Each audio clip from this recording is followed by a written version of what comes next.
Runaway Dinner by Allan Ahlberg and Bruce Ingman. Read by Miriam Leary-White. Produced by Anthony Leary-White. Now, here's a story for you, full of such fun and exciting stuff. You will surely love it. And the best part is, it's all true. There was once a boy. Banjo, his name was. Yes, Banjo Cannon. Well, he was a little boy. This little boy lived in a house, slept in a bed, wore all the usual sorts of clothes, socks and scarves and such, loved his cat, named Mildred, and his mum and dad, named Mr. and Mrs., and every day, summer or winter, rain or shine, had a sausage for his dinner. On his own little plate, with his own little knife and fork, and a salt cellar and ketchup pot, at his own little table, with his own little chair. Yes, a sausage. A sausage for his dinner. Now here's the exciting bit, the unbelievable bit, though it is all true. One sunny summer's day, just as Banjo, with his knife in one hand and his fork in the other, was leaning forward and smiling happily at the thought of eating his dinner, the sausage, Melvin his name was, jumped right off the plate and ran away. Well then, of course, as you might expect, the fork ran after the sausage, the knife ran after the fork, the plate ran after the knife, the little table and the little chair ran after the plate, and Banjo, that hungry little boy, ran after all of them.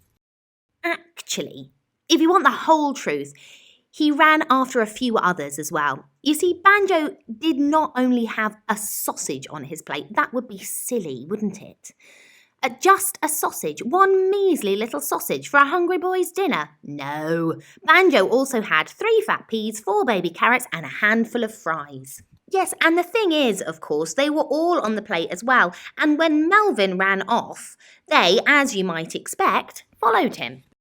The peas, as it happened, were all boys, Peter, Percival and Paul, and the carrots all girls, Caroline, Clara, Camilla and Christabel.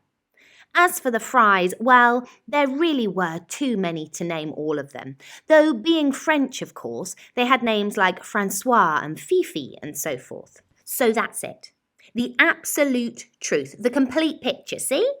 Here they are, the whole lot of them, not forgetting Mildred the cat and Mr. and Mrs. and Bruce, the next-door neighbour's dog, nearly did forget him, though he was chasing Mildred actually, all racing down the road.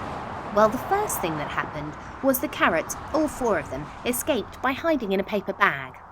Bruce chased Mildred up a tree, and a pigeon ate Percival. Melvin, meanwhile, was running strongly on his 2 little legs. He came to a pedestrian crossing, waited for the green light, crossed the road and ran into a park. The next thing that happened was Mr. and Mrs. bought 3 ice creams. A couple of the French fries escaped by sailing away in a toy boat. Au revoir, bon voyage, hurrah! And a duck ate Paul. Banjo, meanwhile, was running strongly on his 2 little legs, and the chair and the table were both running strongly on their 4 little legs. Actually, that's not entirely true. The little chair in particular was quite unfit, quite out of puff. He had to stop and have a rest for a while. Only then an old lady came along and sat on him. She was out of puff too. So then, of course, the little chair was stuck there for some time. Melvin, meanwhile, was still racing away, with the knife and the fork close behind him and the little plate and Mr. and Mrs. and so forth. Presently, a picnicking family spotted the fork and the knife too and grabbed them. At the same time, a boiled egg named Billy saw what was going on and in the confusion ran off himself. A couple of little girls who were skipping on the grass spotted the plate and grabbed her. She was a girl plate. Saskia, her name was, and started using her as a frisbee, which, as it turns out, whee! The little plate much enjoyed.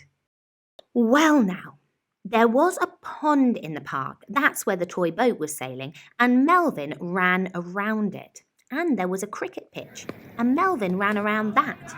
The rest of the French fries stopped here and sat down to watch the cricket, actually, and nobody noticed them.